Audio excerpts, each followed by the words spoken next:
আবেগের জায়গা না, ফিরলে লম্বা সময় সাকিবকে চাইবে বিসিবি।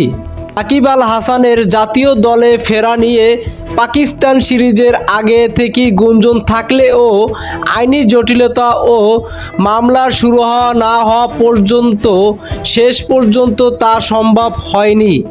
তবে আগামী এপ্রিলে নিউজিল্যান্ড সিরিজ দিয়ে এই বাঁহাতি অলরাউন্ডার মাঠে ফেরার ইচ্ছা প্রকাশ করেছেন।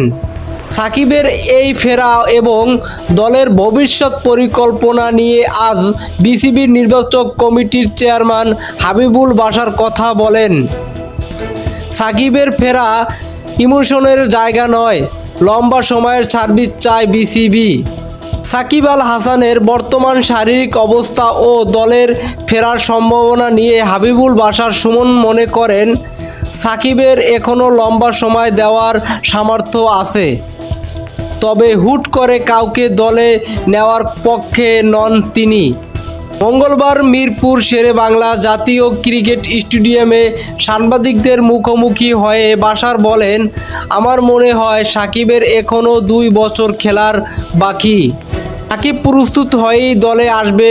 আসলে সাকিবের সার্ভিস পেলে দল উপকৃত হবে যদি আসে। সাকিব কাল এসে পরশু তো খেলতে পারবে না, এটা আবেগের জায়গা নয়। সাকিবের সার্ভিস পেলে লম্বা সময়ের জন্যই চাইব। বিসিবির বর্তমান মূল লক্ষ্য হলো সরাসরি বিশ্বকাপে খেলার যোগ্যতা অর্জন করা। সে লক্ষ্য মূল 15 জনের বাইরেও একটি শক্তিশালী বিকল্প গ্রুপ তৈরির দিকে জোর দিচ্ছেন নির্বাচকরা। এ প্রসঙ্গে হাবিবুল বাশার আরও বলেন, ফোকাস থাকবে সরাসরি বিশ্বকাপে কোয়ালিফাই করা। অনেক খেলা খারাপ দিয়ে খারাপ রিপ্লেস না করে সবাই যাতে ভালো করে।